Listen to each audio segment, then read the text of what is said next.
Evangelio según San Juan, el capítulo 14. Hemos estado ya por algunas semanas predicando acerca de los acontecimientos antes del fin.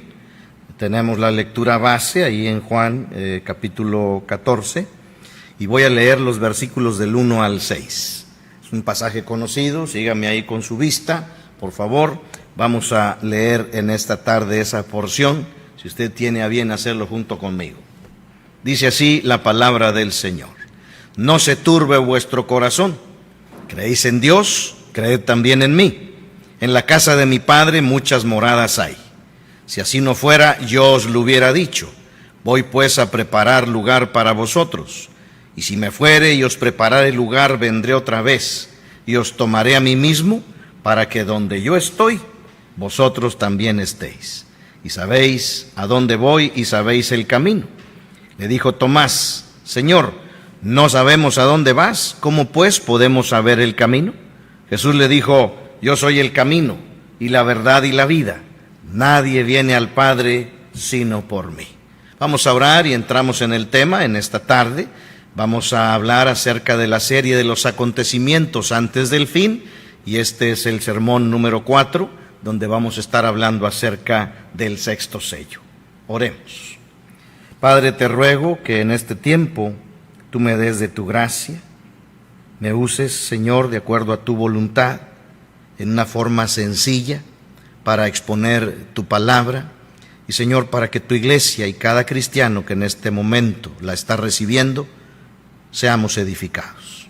Te doy gracias, Señor, por la libertad que tenemos de compartir tu palabra, de hablar de tu palabra, de seguir proclamando el Evangelio, y también, Señor, te doy gracias por lo que has de hacer en esta hora.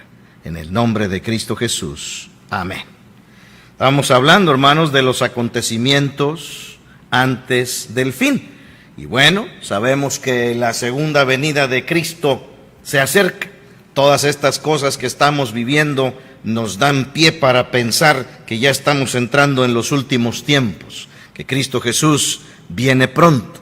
Estuvimos hablando de la segunda venida de Cristo, los dos acontecimientos en la segunda venida. Primeramente, el arrebatamiento de todos los cristianos. Llegaremos allá, se instalará el tribunal de Cristo en el cielo, en donde se nos juzgará todas las cosas que hemos hecho, toda la obra que hemos hecho, y será pasada por fuego. Amén. Mientras eso sucede, allá en el cielo, aquí en la tierra, empezará el tiempo o el período que conocemos como la gran tribulación. Y bueno, de eso hemos estado hablando. Hablábamos precisamente de que necesitaba alguien ser digno para abrir el libro que tenía el que estaba sentado en el trono, y no se había hallado nadie que fuera digno. Juan empieza a llorar por esta situación, pero de repente se pone en pie uno, el Cordero que fue inmolado. Él fue el único digno de poder abrir este libro y desatar esos sellos. Cada sello, hermanos queridos, nos enseña que precisamente es un juicio de Dios que trae sobre este mundo, sobre esta tierra durante el tiempo de la gran tribulación. Hablábamos del primer sello, y cuando abrió el primer sello aparece un jinete montado en un caballo blanco que trae una falsa paz, que algunos que no tienen el conocimiento, la familiaridad con la palabra de Dios, pueden pasar por este versículo y pueden pensar incluso que se trata de Cristo. Pero es eso exactamente lo que él quiere hacer, confundir. No, no es Cristo, sino el anticristo. Decíamos también que este hombre va a estar embestido de un poder diplomático, porque si usted lo nota, tiene un arco, pero no lleva flecha. No habrá un poder bélico hasta ese momento, sino que va a instalar una falsa paz, solamente por medios políticos y diplomáticos. Abrió el segundo sello y aparece un caballo en color bermejo. Ahora sí, se le da al que lo monta, se le da el poder de quitar la paz sobre la tierra, y lleva una gran espada. El color bermejo es el color rojo, el color sangre, y esa gran espada representa una guerra cual nunca ha habido. Ahora, después de estos primeros 3 años y medio, este anticristo que produjo una paz, una falsa paz, va a traer una guerra como nunca antes se había visto. Cuando destapa el siguiente sello, aparece en la escena un caballo negro que habla de hambruna sobre la tierra, que habla de escasez de alimentos, y el que lo montaba traía una balanza, es decir, el anticristo es el mismo jinete de todos esos caballos y es el que va a tener control aún de la provisión del alimento que va a escasear por todos esos conflictos que se han de desatar. Después, el siguiente sello, aparece un caballo en color amarillo y nos habla de que el que lo montaba se llamaba Muerte y lo seguía el Hades. ¿De qué se trata esto? Bueno, habrá muchos muertos a causa de esa guerra, a causa del hambre y a causa de todas las cosas que el anticristo pues va a estar precisamente en ese tiempo haciendo sobre esta tierra. Ahora, cabe recordar que el anticristo no es otra cosa más que un instrumento de Dios para traer juicio sobre la humanidad. Después de eso abre el siguiente sello y dice Juan, voltea, pone su escenario en el cielo y él declara que está viendo llegar y poniéndose bajo el altar del trono de la gracia las almas de los que habían sido muertos en la gran tribulación. Esto quiere decir, hermanos, que sí habrá gente salva durante la gran tribulación, pero ya no será por gracia. Cada uno de los que van a alcanzar la salvación, la alcanzarán a través de persecución, de padecimiento, y les costará la vida. Ahora, vamos a ver el siguiente sello, el sexto sello, y está muy interesante este sexto sello. Vaya conmigo ahí, Apocalipsis capítulo 6. Apocalipsis capítulo 6. Note lo que describe esta porción de la Escritura.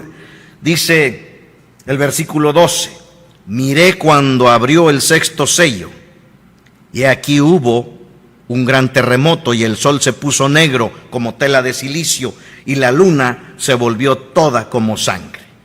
Hermanos queridos, el libro de Apocalipsis se debe interpretar literalmente. Esto realmente va a pasar. Necesitamos entender los pasajes y poderlo interpretar en ese sentido. Hermanos, la apertura del sexto sello va a traer consigo un gran terremoto. Aquí lo está describiendo. Este terremoto será sin ningún precedente en la historia de la humanidad. Será de tal magnitud el terremoto que la profecía dice que todo monte, toda isla se va a remover de su lugar.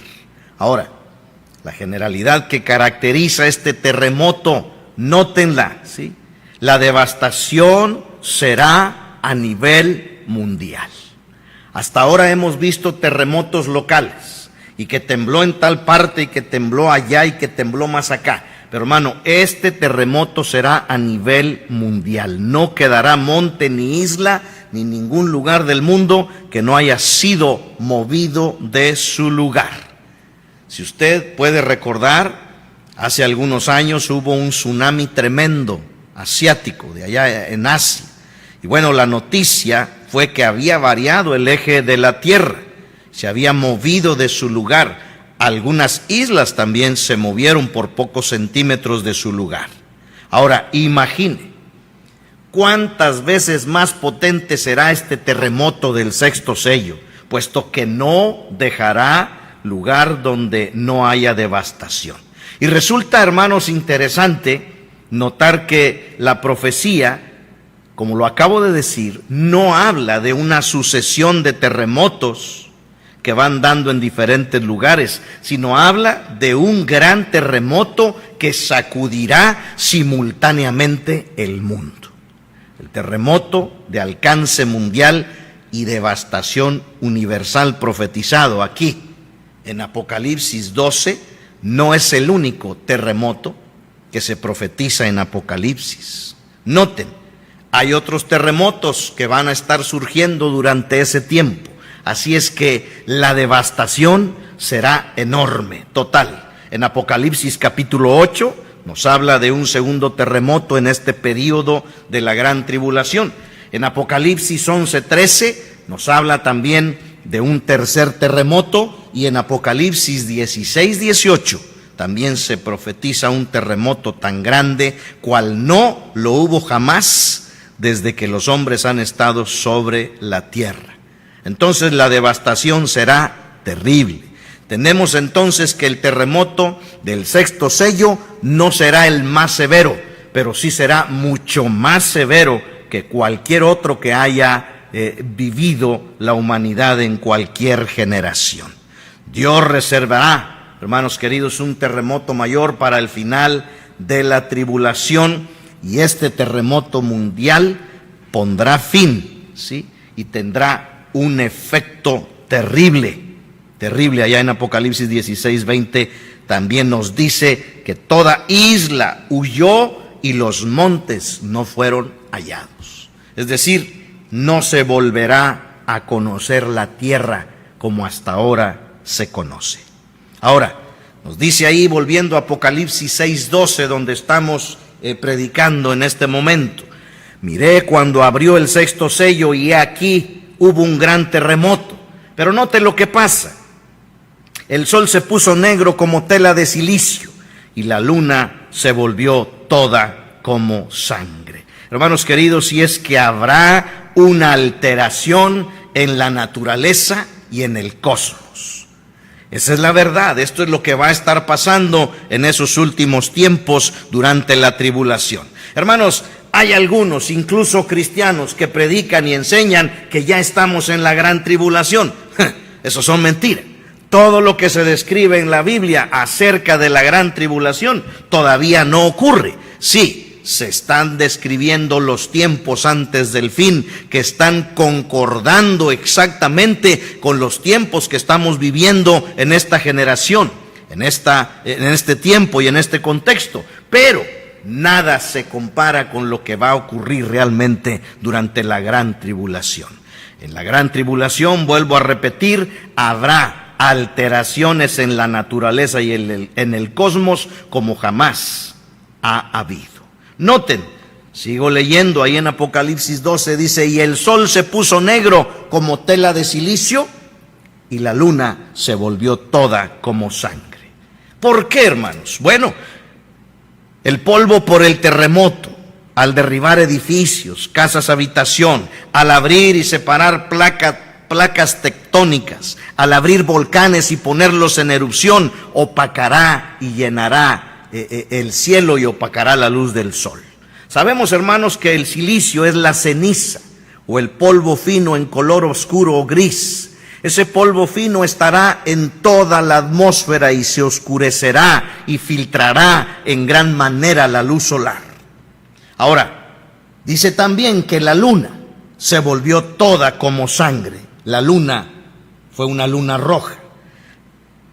¿Qué explica esto? La atmósfera, hermanos, cargada de partículas de toda clase de minerales, podrá filtrar algunos espectros de la luz visible, y el rojo será el que no se filtrará. De modo que las partículas en la atmósfera podrán hacer que el color de la luna cambie de tonalidad, pero será solo un fenómeno ocular, lo que ha estado ocurriendo en los últimos años, que hemos podido observar, esas llamadas lunas rojas. Noten en Apocalipsis 6:13, Apocalipsis 6:13, dice la Escritura: y las estrellas del cielo cayeron sobre la tierra como la higuera deja caer sus higos cuando es sacudida por un fuerte viento. Y el cielo se desvaneció como un pergamino que se enrolla, y todo monte y toda isla se removió de su lugar. Esto es interesante, hermanos. Esto es interesante. Voy a explicar primeramente el versículo 14. Y el cielo se desvaneció como un pergamino que se enrolla, y todo monte y toda isla se removió de su lugar. ¿Qué quiere decir en esta porción? Que el cielo se desvaneció como un pergamino que se enrolla. Hermanos, necesitamos entender algo. Cuando Dios creó la tierra, la protegió. Es tremenda la forma en la que Dios diseñó todo este sistema. Está colocada exactamente en el lugar y a la distancia del sol que debe ser colocada para que se dé la vida. La Tierra está protegida por campos magnéticos a su alrededor, pero la Tierra también fue diseñada para ser protegida de otra forma. Cuando Dios creó la Tierra, hermanos, la protegió, escuche, con 7 capas que forman la atmósfera terrestre. Ahora noten, para los que estudian Biblia, para los que saben, y ahora yo se lo muestro, el 7 como número en la Biblia habla de cosas completas, de cosas perfectas, pero de cosas de carácter divino. Y era así, hermanos, con las capas que estaban protegiendo la atmósfera de la Tierra. Eran 7. Estas fueron puestas por Dios para proteger la Tierra, así como ese campo magnético que la Tierra tiene hasta este momento. Y todo, mi hermano querido, cumple un diseño perfecto y viene de una mente poderosa y sabia, pensante, que así lo diseñó y lo ejecutó. Hermanos queridos, esto no es obra de la madre naturaleza. Necesitamos entender que esto es obra y diseño de nuestro Padre Dios. Entendamos eso. Actualmente, hermanos queridos, hay 6 capas en la atmósfera terrestre que protegen al planeta. Voy a nombrarlas. La primera capa es la troposfera, la segunda es la estratosfera, la tercera es la mesosfera, la cuarta es la termósfera y la quinta es la exósfera. Ahora, son 5 las que le mencioné. ¿Por qué? Porque entre la mesósfera y la termósfera está lo que conocemos como la capa de ozono. ¿Sí? La capa de ozono. Y ahí entendemos que hay 6 capas. ¿Cuál era la 7ª capa que cubría y protegía nuestro planeta? Bueno, pues aunque usted no lo crea, es mencionada en la Biblia. Váyase conmigo a Génesis capítulo 1. Génesis capítulo 1. Noten lo que dice el versículo 7 y el versículo 8. Génesis capítulo 1, versículo 7 y versículo 8. E hizo Dios la expansión y separó las aguas que estaban debajo de la expansión de las aguas que estaban sobre la expansión, y fue así.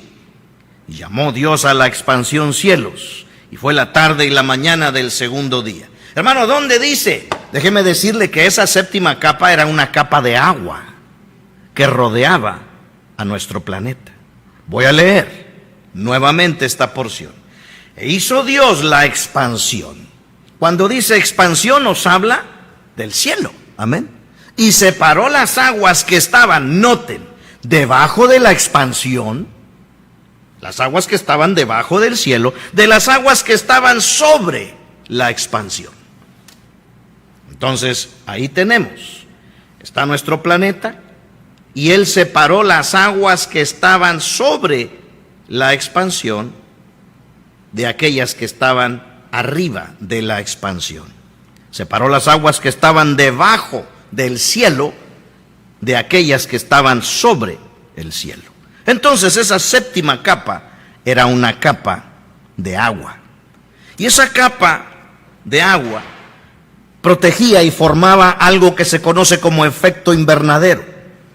Y bueno, se ejercía sobre la atmósfera terrestre una doble presión atmosférica y había una mayor cantidad de oxígeno. Estas condiciones, hermanos queridos, eran las condiciones más perfectas que puede haber sobre la vida de un ser humano.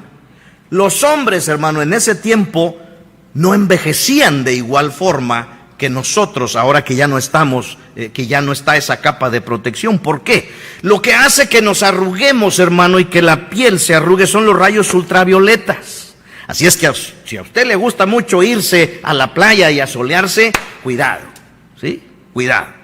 Más vale estar bajo de una sombra. Ahora, los rayos ultravioleta eran filtrados casi en su totalidad por esa 7ª capa. El oxígeno, hermanos, había en mayor cantidad. Y el oxígeno, bajo esa presión, formaba lo que conocemos como una cámara hiperbárica. El oxígeno restauraba cualquier herida que pudiera hacerse el hombre en su cuerpo, y aunado a esa forma que el Señor nos diseñó, a esa capacidad de regeneración molecular de nuestro ser, ¿sí?, de nuestro organismo, las heridas, los rasguños no se infectaban y en cuestión de minutos se regeneraban, ¿sí? Además, producía el efecto invernadero que hace que hoy en día, escuche, en algunos invernaderos, hombres puedan cultivar calabazas enormes y tomates enormes. Por eso, no dudo, y la Biblia lo menciona, que aquellos primeros hombres que existieron sobre esta tierra eran gigantes. ¿Por qué? Porque estaban las condiciones perfectas para que eso se desarrollara. Por eso aquellos hombres que leemos en el Antiguo Testamento, en el libro de Génesis, notamos y entendemos que vivieron 500 y 600 años. ¿Por qué? Porque, hermanos, Dios acababa de quitar esa séptima capa a causa del pecado del hombre. Y usted sabe cómo fue esa situación. Cuando el hombre peca, Dios decide raer a toda la humanidad y a todo ser viviente, pero Noé halló gracia. Y fue cuando se construye esa arca. Y las medidas, hermano, de esa arca nos indican que esa arca bien pudo ser construida por esos pocos hombres, Noé y sus hijos, pero que esos hombres tenían capacidades completamente diferentes a las nuestras y quizá eran gigantes. Eso también explica, hermano, la existencia de dinosaurios. El único animal que nunca deja de crecer es el reptil. Por eso usted conoce y ha visto quizá en los zoológicos tortugas enormes, porque el reptil nunca deja de crecer. Si había estas condiciones, hermano, en la creación, esos reptiles crecían y crecían y crecían y crecían hasta el grado de formar esos monstruos que nosotros conocemos, ¿sí?, de los cuales se han encontrado huesos. Ahora, cuando desaparece esta condición, el reptil estaba diseñado para vivir bajo esa oxigenación y bajo esa presión atmosférica. Son animales enormes, pero tienen unos orificios nasales muy pequeños. ¿Por qué? Porque no se necesitaba estar muy narizón en aquel tiempo. El oxígeno se podía respirar fácilmente. Pero esa capa fue destruida y ellos no se adaptaron. Hubo algunos que sí se adaptaron, pero la mayoría desapareció. Entonces, esa capa fue rota cuando Dios trajo el juicio sobre el pecado en la tierra y trajo el diluvio. Se lo compruebo con la Biblia, Génesis capítulo 7. Génesis capítulo 7, versículo 11. El año 600 de la vida de Noé, en el mes segundo, a los 17 días del mes, aquel día fueron, ¿qué dice? Rotas todas las fuentes del grande abismo, noten, y las cataratas de los cielos fueron abiertas. Y las cataratas de los cielos fueron abiertas. Recuerda, hermano querido, que la Biblia nos enseña que hasta ese tiempo el hombre no conocía la lluvia. Dice la Biblia que solo había un vapor de agua que regaba la faz de la tierra. ¿Por qué? Hermanos, porque la densidad atmosférica no podía hacer que esa nube, sí, que ese vapor de agua subiera hasta las alturas donde sube ahora, que tenemos otro tipo de atmósfera, ¿sí? Esa séptima capa, hermanos, es vaciada precisamente en el diluvio y las cataratas de los cielos fueron abiertas. La tierra que vio Noé después del diluvio y el cielo que vio Noé después del diluvio fue muy distinto a lo que había visto antes del diluvio. Esa protección se perdió, esas condiciones se perdieron, muchas especies ya no pudieron subsistir y otras se fueron reduciendo de tamaño y de tiempo de vida sobre la tierra. El hecho de que los cielos fueron enrollados, como dice aquí Apocalipsis, se puede referir a la eliminación de algunas de esas capas, 6 que todavía tenemos. Esas capas protectoras que aún tenemos y que durante el tiempo de la gran tribulación ya no estarán. Juan describe que el cielo será enrollado como pergamino y muchas cosas estarán en juego. El cielo, ¿sí?, en la gran tribulación se verá distinto y ya no habrá nada que filtre todo lo que hay en el espacio sideral. Eso explica el hecho de que las estrellas cayeron como higos, como quien sacude la higuera. Dice el versículo 13, y las estrellas del cielo cayeron sobre la tierra como la higuera deja caer sus higos cuando es sacudida por un fuerte viento. ¿Qué relación tiene eso? Bueno, déjeme decirle que la atmósfera continuamente, la atmósfera de la Tierra continuamente es impactada por pequeños meteoritos. Todos los días, a toda hora, hay polvo sideral y hay pequeños meteoritos que tratan de entrar a la Tierra y que no entran precisamente por esas capas protectoras de la atmósfera. Pero sin esas capas protectoras, ahora podrán entrar y con aquellas capas que todavía estén, podrán encenderse y se verá precisamente como una estrella que va cayendo. A eso se refiere que las estrellas del cielo cayeron sobre la tierra como la higuera deja caer sus higos. ¿Por qué? Porque esas capas protectoras Dios las va a estar quitando. Y sabe que nosotros nos hemos estado encargando también de destruirlas. Eso es algo que estará pasando durante la gran tribulación. Y ahí se explican estos hechos descritos en Apocalipsis. Estos hechos descritos. Ahora, noten ustedes. Nos dice aquí en el versículo, vamos a Apocalipsis capítulo 7, versículo 1. También nos habla de algunos ángeles que detienen el aire. Léalo conmigo, sígame con su vista, dice así. Apocalipsis capítulo 7, versículos 1 al 3. Después de esto, vi a 4 ángeles en pie sobre los 4 ángulos de la tierra, que detenían los 4 vientos de la tierra, para que no soplase viento alguno sobre la tierra, ni sobre el mar, ni sobre ningún árbol. Vi también a otro ángel que subía de donde sale el sol, y tenía el sello del Dios viviente, y clamó a gran voz a los 4 ángeles a quienes se les había dado el poder de hacer daño a la tierra y al mar, diciendo: no hagáis daño a la tierra ni al mar ni a los árboles hasta que hayamos sellado en sus frentes a los siervos de nuestro Dios. Vamos a ver primero, hermanos, a estos 4 ángeles que se les dio poder para detener el aire en la tierra. Esto, hermanos, es literalmente posible. ¿Por qué? Hermanos, si usted estudia o ha estudiado la doctrina de ángeles en la Biblia, nosotros entendemos que ángeles están sobre naciones, ángeles están sobre gobiernos, ángeles están sobre ciudades, pero también están sobre ríos y sobre mares y sobre el clima de la tierra. No lo voy a enseñar ahora, pero en el libro de Ezequiel, en el libro de Isaías, en el libro de Daniel, encontramos esas verdades bíblicas y por supuesto en otras porciones de la Biblia Dios nos lo enseña. Entonces, Dios controla la naturaleza a través de ángeles. Nada escapa al control de Dios. Ahora, si las cosas están como están en el mundo, no es por descuido de Dios, sino que es porque Dios tiene un plan para traer juicio a través de catástrofes sobre este mundo. Ahora, dice aquí que el viento se va a detener. Cada uno de esos ángeles va a ser puesto para detener los vientos sobre los 4 puntos de la tierra, puntos cardinales.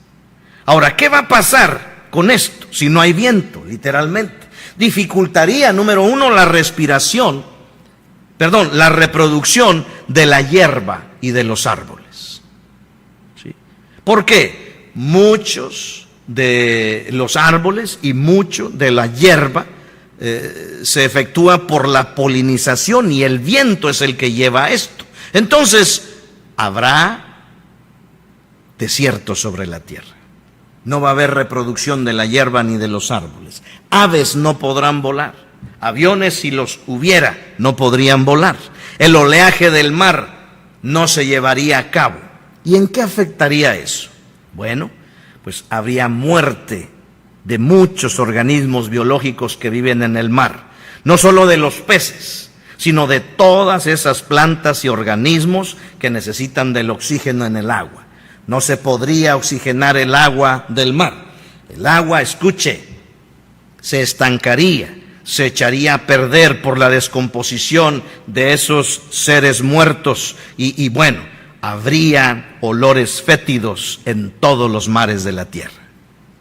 ¿Qué más pasaría? Bueno, hemos dicho que dificultaría la reproducción de hierba y de árboles. Aves no podrían volar. El oleaje del mar no se llevaría a cabo. El oxígeno en la atmósfera no fluiría, sería reducido. Y todas esas cosas afectarían, aunados, escuche, al hambre, a la guerra, a todos esos muertos, a la peste, a ese terremoto y esa devastación que se acaba de llevar a cabo en la tierra. Todo eso es juicio de Dios. Pero noten el versículo 2 de Apocalipsis 7. Vi también otro ángel que subía de donde sale el sol. Este es un quinto ángel. Y tenía el sello del Dios vivo y clamó a gran voz a los 4 ángeles a quienes se les había dado poder de dañar a la tierra y al mar, diciendo: no hagáis daño a la tierra, ni al mar, ni a los árboles, lo que le acabo de mencionar, hasta que hayamos sellado. Noten, aparece aquí, hasta que hayamos sellado un sello. Dice, hasta que hayamos sellado en sus frentes a los siervos de nuestro Dios. Y oí el número de los sellados. Noten, 144,000 sellados, de todas las tribus de los hijos de Israel.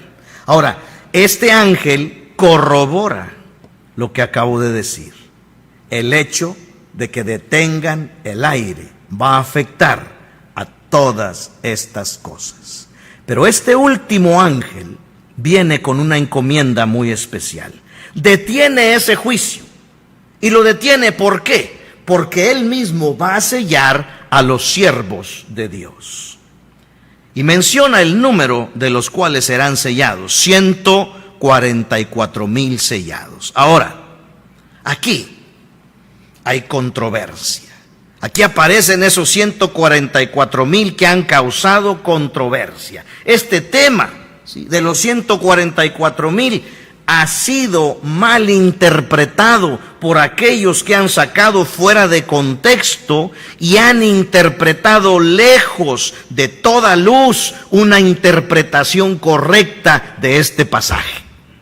En primer lugar, esos 144,000 que van a ser sellados, siervos de Dios, dice claramente el pasaje que hasta un niño de primero o segundo año de primaria lo puede leer y darse cuenta. ¿Qué dice? Que son judíos. No son gentiles. No habrá gentil ahí, serán judíos. Estos serán los que habrán sido confundidos por el anticristo y hayan pensado que ese anticristo realmente era el Mesías que ellos estaban esperando. Pero a estas alturas, hermanos queridos, ya se dieron cuenta de que es el anticristo, de que es un mentiroso, de que ha traído devastación. Y ahora han entendido y han reconocido a esas alturas del partido, Cristo Jesús era el Mesías y nosotros lo rechazamos. A ese momento va a llegar en la historia del pueblo de Israel el hecho de que ellos tengan que admitir y darse cuenta que Cristo Jesús, el Mesías que estaban esperando, ya vino, pero ellos le rechazaron. Hermano, Dios dejó de tratar con el pueblo de Israel cuando ellos le dieron la espalda al Mesías. Y la Biblia lo dice, a lo suyo vino, mas los suyos no le recibieron. Durante todo este tiempo de la gracia, Dios levantó un pueblo con el cual iba a trabajar para llevar al mundo el mensaje del Evangelio. Ese pueblo es la iglesia, somos tú y yo. Dejó de tratar con Israel en ese momento. Pero ¿sabe qué? Durante el tiempo de la tribulación, Dios volverá a tratar con el pueblo judío. Y de esos judíos van a levantar 144,000. ¿Para qué? Hermanos queridos, van a salir a predicar el Evangelio a todo el mundo, a pesar de la devastación, a pesar de todas esas cosas que han sido ya consumadas, ¿sí?, como juicio de Dios. Ellos van a salir a predicar el Evangelio. Dice ahí el versículo 4, y oí el número de los sellados. 144,000 sellados de todas las tribus de los hijos de Israel. De la tribu de Judá 12,000 sellados, de la tribu de Rubén 12,000 sellados, de la tribu de Gad 12,000 sellados, de la tribu de Aser 12,000 sellados, de la tribu de Neftalí 12,000 sellados, de la tribu de Manasés 12,000 sellados, de la tribu de Simeón 12,000 sellados, de la tribu de Leví 12,000 sellados, de la tribu de Isaacar 12,000 sellados, de la tribu de Zabulón 12,000 sellados, de la tribu de José 12,000 sellados, de la tribu de Benjamín 12,000 sellados. 144,000 sellados. Ahora noten, faltan 2 tribus que no se incluyen aquí. No lo vamos a ver ahora, pero está en Primero de Reyes, capítulo 12, versículo 25 en adelante. Ahora, ellos van a estar predicando en todo el mundo el evangelio de la salvación de Cristo, cumpliendo con lo que está escrito en Mateo 24:14. Note lo que dice Mateo 24:14. Dice la Escritura: y será predicado este evangelio del reino en todo el mundo para testimonio a todas las naciones, y entonces vendrá el fin. Hermanos, aún a pesar de los estragos de la guerra, de la muerte, de la destrucción, ellos abarcarán todas las naciones con el evangelio. Ellos podrán hacer lo que nosotros no hemos podido hacer en nuestra generación ni en las generaciones anteriores, llevar el evangelio a toda nuestra generación. Pero lo que más me impacta es que a pesar del juicio, Dios extenderá aún su misericordia. Dios no quiere que ninguno perezca, sino que todos procedan al arrepentimiento. Esto muestra la misericordia de Dios, que aún en medio de la gran tribulación será predicado el evangelio de la salvación a través de Cristo Jesús. Eso me impacta. ¿Hasta dónde alcanza la gracia y la misericordia de Dios? Pero noten, volviendo a Apocalipsis capítulo 6, vamos a ver cuál es la reacción de los habitantes de la tierra. Dice Apocalipsis 6:15 en adelante: y los reyes de la tierra, y los grandes, los ricos, los capitanes, los poderosos, y todo siervo y todo libre, se escondieron en las cuevas y entre las peñas de los montes. Y decían a los montes y a las peñas: caed sobre nosotros, y escondednos del rostro de aquel que está sentado sobre el trono y de la ira del Cordero, porque el gran día de su ira ha llegado, y ¿quién podrá sostenerse en pie? Hermanos, me sorprende que aún en medio del juicio Dios está extendiendo la misericordia, pero también me sorprende que aún en medio del juicio estas personas, los que estarán viviendo la gran tribulación, no buscarán a Dios. Dice aquí que no se arrepintieron. Hermano, ellos se escondieron. Ellos sabían exactamente lo que estaba pasando. Sabían exactamente que eso que estaba sucediendo, que todas esas catástrofes no eran otra cosa más que el cumplimiento del juicio de Dios. Pero ellos no buscaron a Dios. Eso me recuerda a Adán y Eva cuando pecaron. Sabían exactamente qué habían hecho. Sabían exactamente que había un Dios. Sabían exactamente cuál era el veredicto por la desobediencia. Y ellos se escondieron de la presencia de Dios. Pero también me recuerda a esta generación humana. Hoy en día es lo mismo. El hombre sabe de su pecado. El hombre reconoce que ha pecado contra Dios. Pero ¿sabe qué? No se arrepiente, sino que piensa que Dios no lo ve y que no se ejercerá juicio sobre su pecado. Amigo querido, la salvación de tu alma no es por medio de religión. Jesús nunca vino a hablar sobre religión, ¿sí? Religión son inventadas por hombres, ¿sí? Necesitamos entender que Cristo no es religión, Cristo es comunión. Y esto es para ti que sabes realmente tu condición, que admites y aceptas, sí, yo soy pecador, ¿sí?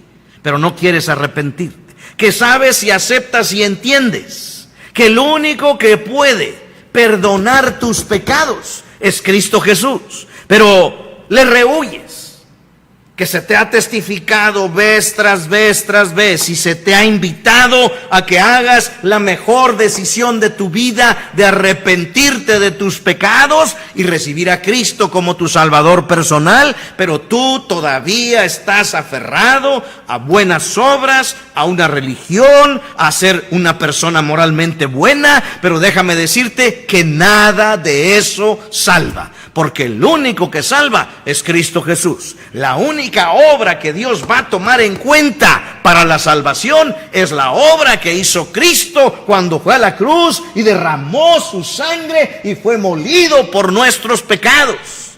Y cualquiera que quiera salvarse por otro medio no podrá hacerlo. Por eso necesitas entender que solamente Cristo es el que salva. En ese tiempo, aún con estos juicios de Dios sobre la humanidad, los hombres, mujeres, grandes y pequeños, ricos y pobres, se escondieron del rostro de Dios. No lo buscaron y no se arrepintieron. Qué bueno que hubo quienes sí lo reconocieron. A costa de su vida, ellos alcanzaron la salvación. Pero en este momento de la historia, no es así. La salvación en este momento es por gracia, no es a costa de tu vida, es por gracia a través de Cristo Jesús. Ahora, ¿sí? Esos 144,000 van a recibir un sello especial de Dios. Más adelante vamos a hablar del sello del anticristo. Pero déjame decirte, hermano querido, que para este tiempo la iglesia ya no estará presente. Los cristianos de esta dispensación actual ya no estaremos aquí. Por eso, a nosotros no se nos va a implantar ningún sello. Ya tenemos el sello del Espíritu Santo, ¿sí?